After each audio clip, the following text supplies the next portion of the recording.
तीसरा प्रश्न है षोडश ग्रंथ में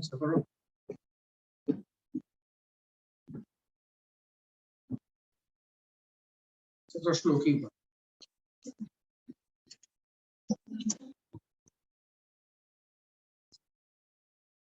चतुश्लोकी है, चतुश्लोकी श्रीमद आचार्य चरण है ही, तो चतुश्लोकी कई है। वृत्रासुर चतुश्लोकी है, आपके द्वारा चतुश्लोकी है, श्री गोसाई जी की कही हुई चतुश्लोकी है, श्री हरराज जी की कही हुई चतुश्लोकी है। ऐसी चतुश्लोकी अनेक है।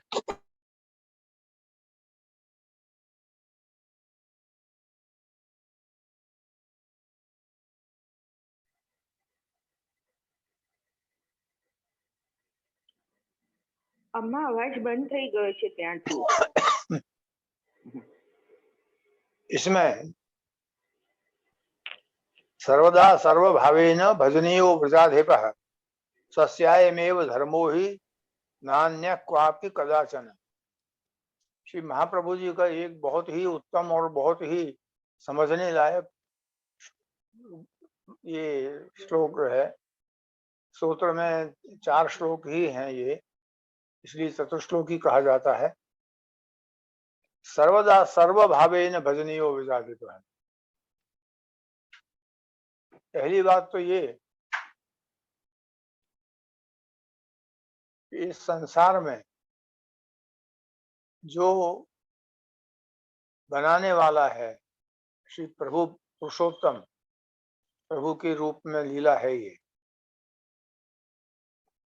क्योंकि क्रीड़ार्थम आत्मा ने इदम त्रिजगत कृतं थी, भागवत में कहा है कि भगवान ने अपनी क्रीड़ा के लिए ये 3 जगत बना दिए हैं।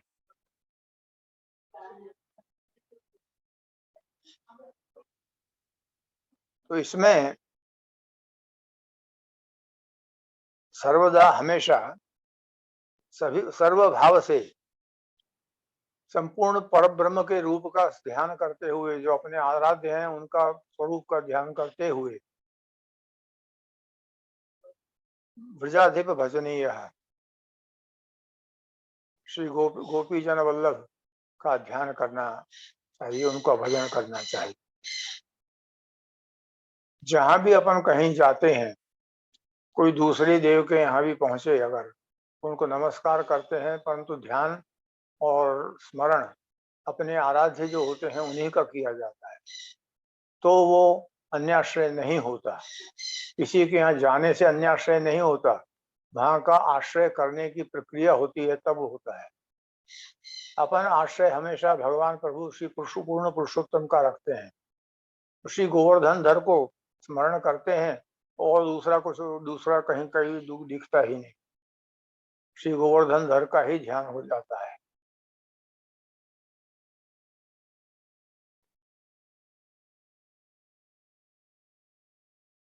अपना यही धर्म है, नान्य क्वापि कदाचन, और कोई दूसरा अपना कार्य नहीं है, कर्तव्य नहीं है।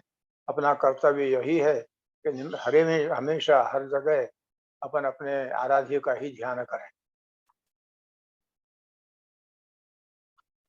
जब आराध्य के सिवाय अपन कोई किसी को देखेंगे ही नहीं, तो अपने आप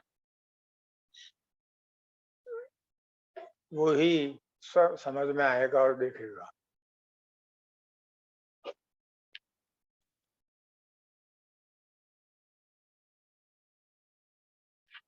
मुसलमान भक्त जो थे,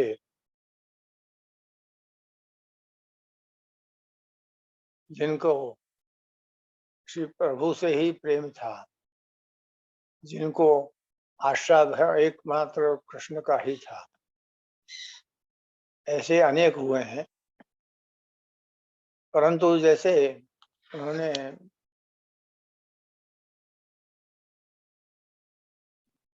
एक, जब काव्य सम्मेलन होता है, कवियों के एकत्रित होते हैं, तो उनको बुलाया था उसमें काव्य के लिए, तो गए।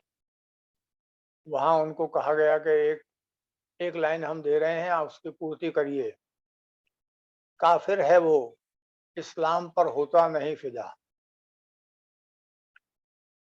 इस्लाम पर जो फिदा नहीं होता वो काफिर है। अब इसकी पूर्ति उनको करनी थी, उन्होंने तुरंत ही कि देखिए, जुल्फें मेरे घनश्याम की हैं लाम की तरह। काफिर है वो, इस्लाम पर होता नहीं फिदा। यानी लाम शब्द जो है ल, वो फारसी उर्दू में एस की तरह लिखा जाता है। तो भगवान की अलकावली यहाँ जो आती है, जो कर्ण के यहाँ, वो एस के आकृति से वो बनता है। इसलिए उन्होंने कहा, क्योंकि जो महाकवि होते हैं वो अपने नाम की परिभाषा नहीं देखते, अपने आराध्य के लिए और उनके लिए तो उनकी वाणी उनके हृदय से निकलती है। उन्होंने तत्काल ये कहा कि इस्लाम पर होता फिर नहीं फिदा वो कौन? जुल्फें मेरे घनश्याम की हैं लाम की तरह। इस्लाम पर जो होता नहीं फिदा वो है काफिर। कितनी शीघ्रता से अपने आराध्य की उन्होंने चित्रण कर दिया और भाव को बता दिया। जिनको ध्यान होता है अपने आराध्य के लिए, दृढ़ता होती है, उनकी दृढ़ता हमेशा निश्चित रहती है और कभी दूसरी तरफ नहीं जाती। लेकिन जिनके हृदय में भगवान जो अपने आराध्य हैं वो बैठते ही नहीं, क्योंकि उनके आसन के लिए जगह भी तो साफ करनी चाहिए। आचार्यों ने ये कहा है कि भगवान अपने हृदय में कब बैठेंगे? अपने हृदय में तब आरूढ़ होते हैं कि जब उसको साफ करें। अरे पशु भी बैठता है तो पैरों से और पूंछ से पर जो साफ करके बैठता है। मनुष्य तो ठीक है, तो भगवान को बैठने के लिए अगर साफ जगह नहीं है तो वो नहीं विराजेंगे। इसलिए उसका भी उपाय बताया है कि भगवान नाम का रटन होगा तो अपने हृदय की सब जो दरिद्रता है वो निकलेगी। इसलिए वो करना आवश्यक होता है, तभी रहीम बन सकते हैं, कभी सूरदास जी बन सकते हैं, तभी कुछ बन सकते हैं। और भाव का आश्रय भी ऐसा ही है कि जो शुद्ध हृदय से निकले।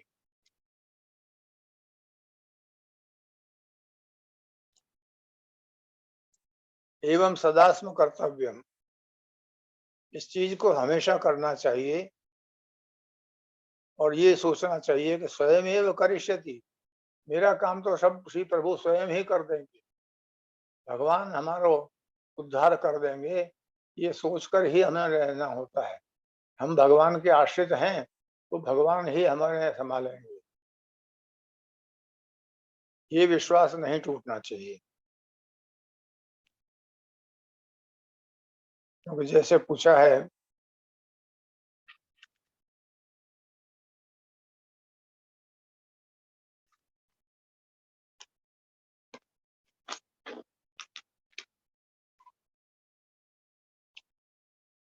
श्री प्रभु स्वयं करिष्यति क्या है? प्रभु सर्व समर्थो ही ततो निश्चिंततां व्रजेत्, एवं सदास्म कर्तव्यम स्वयमेव करिष्यति।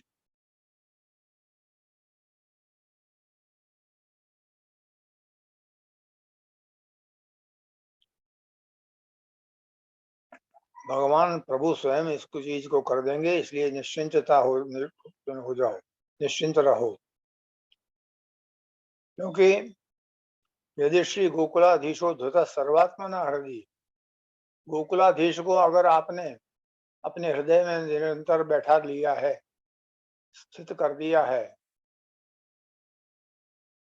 तो निश्चित जानिए कि वो अपने आप अपने का उस कार्य को कर देंगे जो संपन्न कराने के लिए अपन कोशिश कर रहे हैं।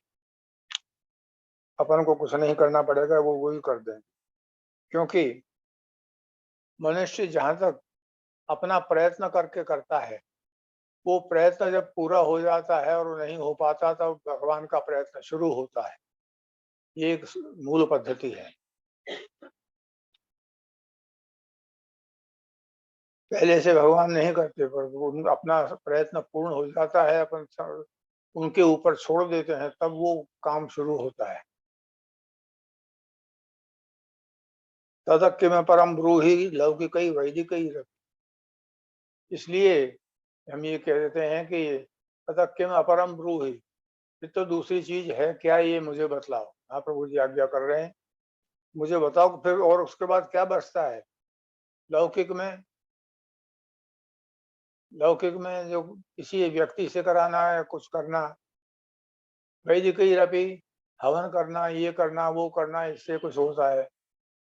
भगवान अगर करने स्वयं करते हैं, उस समय कोई दूसरा कोई काम कर नहीं सकता, स्वयं वो कर देते हैं। इसके लिए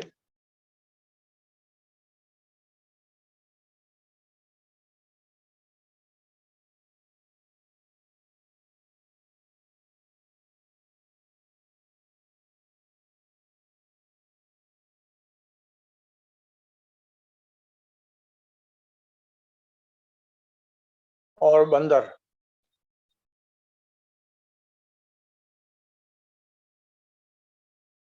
बिल्ली जो है वो उनका बच्चा होता है तो अपने मुंह से उठा करके वो दूसरे स्थान पर ले जाती है। अब बिल्ली के मुख में दांत होते हैं और वो अपने भोजन चूहे को खा जाती है, लेकिन अपने बच्चे को ले जाने में उसको कोई दांत भी नहीं लगते और कुछ नहीं लगती, यानी वो दूसरे के प्रयत्न से जाती है, अपने माँ उसको उठा कर ले जाती है। तो ऐसे अपन जब प्रयत्न करते हैं तो वो मार्जन न्याय है। और दूसरा है मरकट विधि, बंदर के समान। बंदर का बच्चा अपने प्रयास से बंदर से जुड़ा रहता है, बंदर नहीं पकड़ता उसको, उसके पीठ पे वो सवार होकर उसके सामने बैठ छाती पर लगकर, और वो उसको पकड़ कर रहता है। तो बंदर की जो भक्ति है, वो जिसको साधन भक्ति कहते हैं और मर्यादा प्रकार की कहते हैं, तो ये है कि वो अपन को प्रयत्न करना होता है। और पुष्टि भक्ति के प्रकार में बिल्ली की तरह उसको अपने मुंह से उठाकर ले जाते हैं, तो भगवान प्रयत्न करते हैं, व्यक्ति बालक स्वयं प्रयत्न नहीं करता, अपन को उसमें प्रयत्न नहीं करना होता है, भगवान का प्रयत्न चलता है।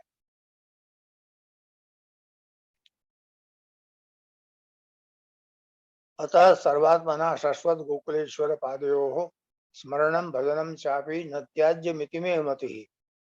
आचार्य चरण कहते हैं कि इसलिए सर्वात्मना, सब प्रकार से, शाश्वत माने निरंतर, गोकुलेश्वर के चरणों में स्मरण और भजन करने चाहिए।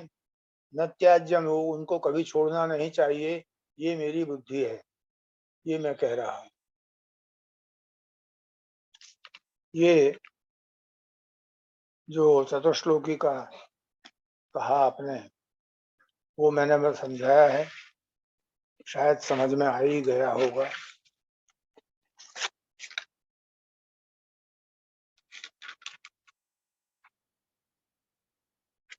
अब आपने जो आगे पूछा है,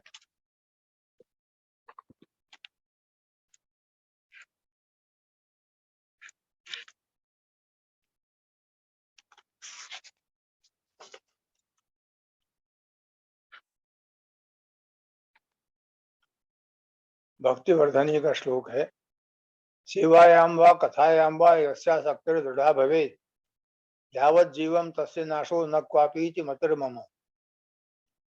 श्री प्रभु की स्वरूप सेवा हो या नाम सेवा हो, दोनों समान होते हैं।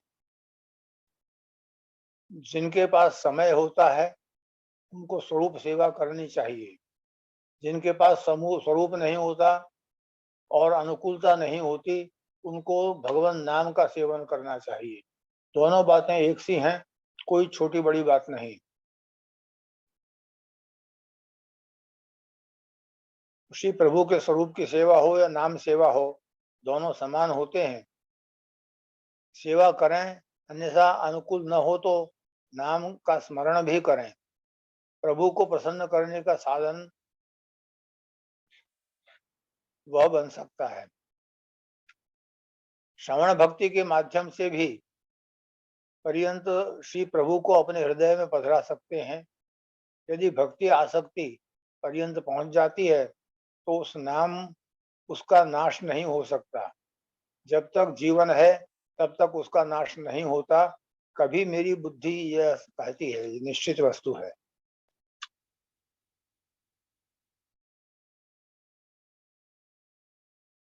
किसी भी तरह से उसका नाश नहीं होगा।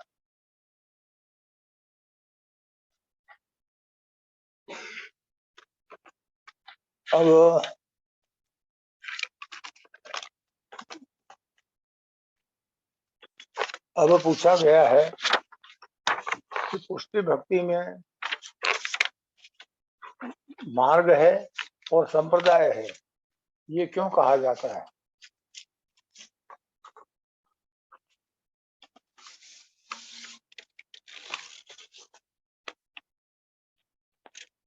पुष्टि भक्ति को मार्ग या संप्रदाय क्यों कहा जाता है? मार्ग जो अर्थ होता है रास्ता, जिस रास्ते पर अपन चलते हैं वो मार्ग कहा जाता है। जीवन के अनेक धर्म अनेक कर्म हैं, उनमें किस मार्ग पर आप चल रहे हैं, वो मार्ग है, वो कौन सा है, इसका नाम होता है। इसलिए वो भक्ति मार्ग है और वो भक्ति का मार्ग है, वो इसलिए मार्ग कहा जाता है। और संप्रदाय जो है, संप्रदाय उसका नाम है जो अपने मन से निकला हुआ नहीं हो, अपन की मन घड़ंत घटना नहीं हो, अपन अपने मन से कोई बात घड़ के कह देते हैं, वो संप्रदाय नहीं होता। संप्रदाय होता है वेद की परंपरा से, कौन से ऋषि ने, कौन से महर्षि ने कौन सी बात कही है और उसमें वेद की ऋचा क्या कहती है, ये देख करके जब चला जाता है तब उसको संप्रदाय कहते हैं। कौन ने किसको बताया, कौन ने किसको बताया, मंत्र के भी मंत्र ही संप्रदाय होता है। जैसे अपने मूल मंत्र को किसने दिया, उसके बाद उनको किसने दिया, उनके बाद किसको किसको दिया, ये जो परंपरा है इसका नाम संप्रदाय है। संप्रदाय कोई गढ़ का कोई एक ऐसी समूह का नाम नहीं है कि जो लोगों की इकट्ठे होने की हो। ये संप्रदाय है नाम उस मंत्र का, उस पद्धति का जो वेद से निकली हुई है या नहीं इसका परिणाम करे। पुष्टि मार्ग वेद से नहीं निकला है, बहुत से आक्षेप करते हैं, लेकिन पुष्टि मार्ग की एक एक बात वेद की रचना से सिद्ध हुई है।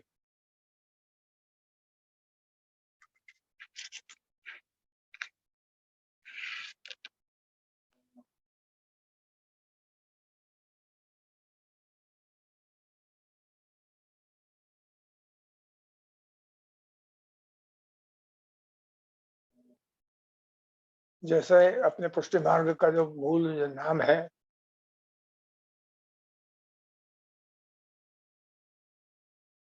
विष्णु स्वामी की परंपरा है। ये आचार्य चरण को विष्णु स्वामी के परंपरा में आचार्य पद प्राप्त हुआ था, और अपन जो जिस मार्ग का अनुसरण कर रहे हैं उसमें बीच में मध्य में विष्णु स्वामी है। तो इसकी मूल में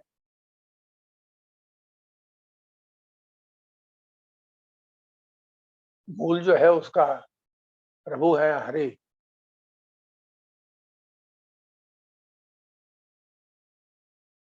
और उसके बाद उनको श्री हरि ने जब समझाया तब उन्होंने विष्णु स्वामी ने मध्य में उनका उसका पालन करवाया। उसके बाद विष्णु स्वामी की परंपरा को श्री वल्लभ प्रभु ने आगे बढ़ाया। जो अब तक चल रही है वो वल्लभ प्रभु की परंपरा में चल रही है। इसलिए ये जो पुष्टि मार्ग है वो भगवान की कहे हुए मंत्रों की प्रक्रिया से चल रहा है, भगवान के बनाए हुए नियमों से चल रहा है। महाप्रभु जी ने स्वयं अपने मन से नहीं बनाए। महाप्रभु जी ने एक बात नहीं कही है कि ये भक्ति जो है ये भगवान के पास कुछ मांगने के ही लिए नहीं की जाती। भक्ति जो है वो ऐसी होनी चाहिए जिसमें अपन कुछ इच्छा से नहीं जाते और कुछ मांगने नहीं जाते, क्योंकि प्रहलाद जी ने ये कहा है कि यस्त आशीष आशास्ते न स भृत्य स वै वणिक। अपन जाते हैं, भगवान को 1 रुपया भेंट किया और फिर आपने कहा कि आप कृपा करो, आप तो अपन ने कृपा मांगी, तो हुआ क्या कि अपन किसी बनिया की दुकान पे गए हैं, वहां उसको एक चीज 1 रुपया दिया है और उसको कुछ लेके आए हैं, वो तो धंधा हो गया, वो भक्ति नहीं होती। इसलिए वो जो परंपरा है उसका निर्वाह है, वो उसका नाम संप्रदाय है।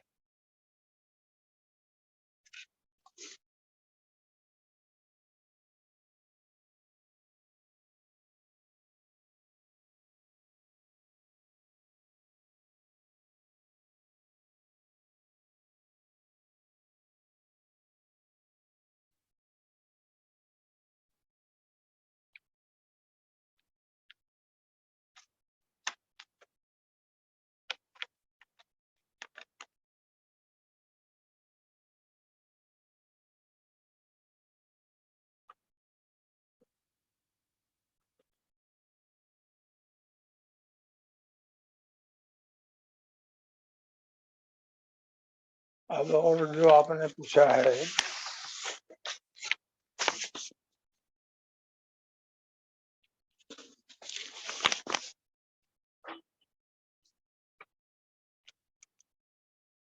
हम किस तरह से सेवा करें कि श्री द्वारकाधीश प्रभु की प्रसन्नता शीघ्रता से प्राप्त कर सकें।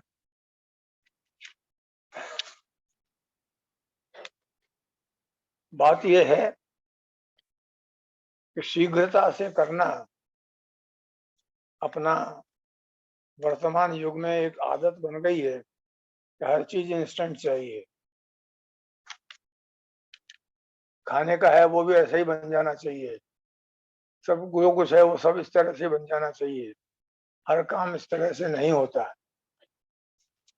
अगर शांति पूर्वक और ज्ञान सहित नहीं करते हैं तो उसमें विश्वास ही नहीं होता और उसको कर ही नहीं सकते।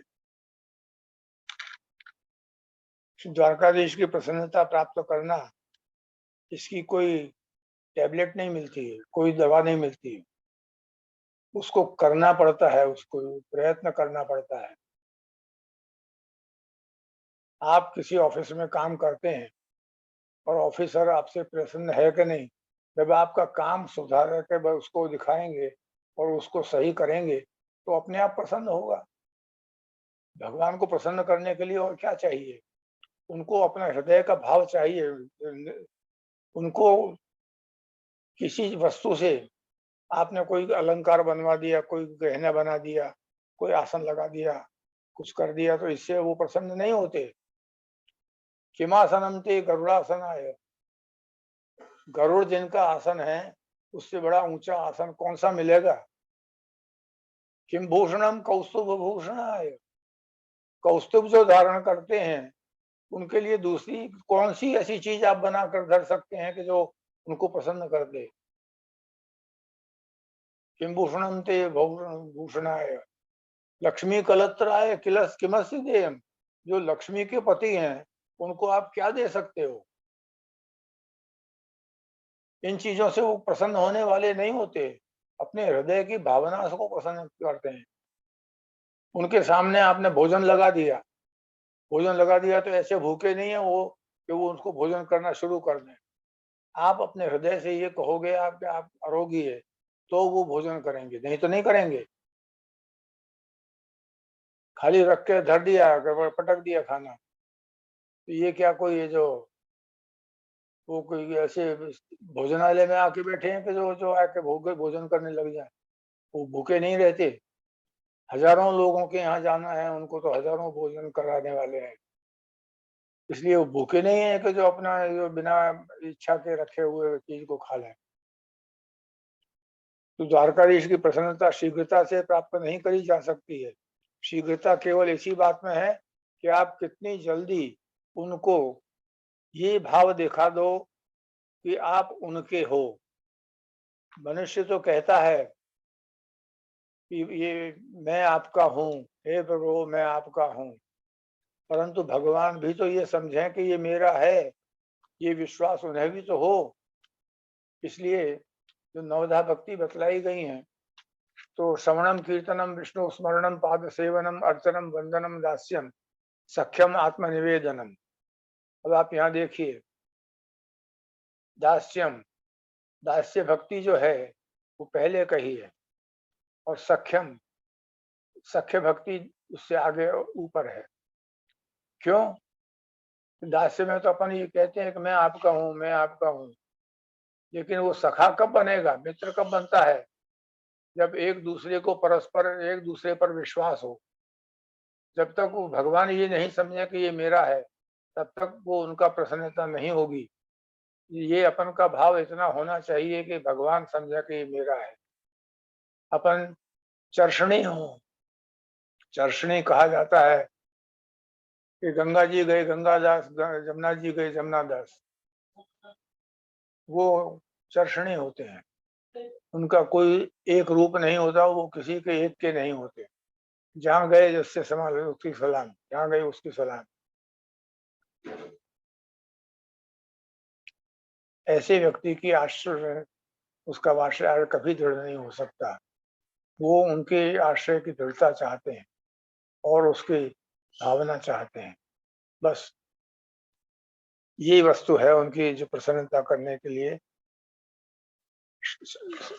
बहुत छोटे समझ में बहुत सरलता से मैंने समझाने का प्रयत्न किया है। और अब इसमें चतुश्लोकी के ग्रंथ की भावना समझाने की कही वापस, मैं अभी तो चतुश्लोकी की भावना समझा सक रहा हूँ, इसको फिर तो दूसरी बार कहने की जरूरत मुझे नहीं लगती। ये जो पूछ रहे हैं कि चतुश्लोकी ग्रंथ की आपकी वचनामृत की कैसेट हमारे पास है, लेकिन उसमें आवाज बराबर नहीं है, तो हमको समझ सुनना है। तो ये मैं कैसेट एक मेरे पास उसका एक नमूना है, मैंने भी अभी उससे सुनी नहीं है कि उसमें आवाज है कि नहीं। मैं प्रयत्न करूंगा, क्योंकि एक चतुश्लोकी नहीं है, इसमें 6 चतुश्लोकी हैं।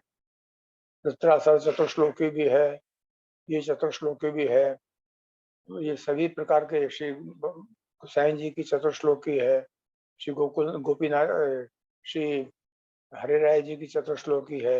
ऐसी कई 6 चतुश्लोकियां मैंने इकट्ठी की हैं। उसमें 6 चतुश्लोकियों पर मेरा लिखान है उसमें, और वो मैंने बोली है, लेकिन बहुत साल हो गए। वो वचनामृत की कैसेट या सीडी में आवाज आती है कि नहीं मुझे पता नहीं है। मैं स्वयं प्रयत्न करके उसमें देखूंगा, और अगर होगी तो मैं आपका एड्रेस होगा तो मैं भिजवा दूंगा। या पर एक बात पूरी उसको मैं बोल कर बता दूंगा। अभी इतना ही मैं कहूंगा, क्योंकि अब जो श्लोक संख्या दी है उसमें किस किस किस स्तोत्र के श्लोक हैं क्या है वो भी नहीं लिखा था। लोक व्यवहार की बात करते हैं आचार्य जी, व्यावृत्तो हरे चित्तन श्रवणादो रति सदा तथा प्रेम यथा शक्ति व्यसनम च यदा भवे। लेकिन इसको जब आप लिखें तो पूरी व्यवस्था लिखें, और उसको तत्काल मैं उसमें बोल सकूं। इसमें हर एक जो श्लोक लिखे जाते हैं उनकी ग्रंथ संख्या और नाम वो लिखा जाता है, तो उस चीज को मुझे कहने में शीघ्रता रहती है। मैं हर स्तोत्र को ढूंढता रहूं, इस प्रकार से मेरी अभी शक्ति नहीं है, और न मेरी जो मेधा शक्ति ऐसी है तो मैं सभी श्लोकों को सभी चीजों को याद रख सकूं। मेरी स्मरण शक्ति क्षीण हो चुकी है। कई झटके खाए हैं इसने, बहुत कुछ संभाला है, परंतु अविचार प्रयोग शमित नहीं होते तब ऐसा ही होता है। इस चीज को मैं अधिक कुछ कहना है कि या नहीं, परंतु मैं अपने आप अनुभव करता हूँ और कहता हूँ।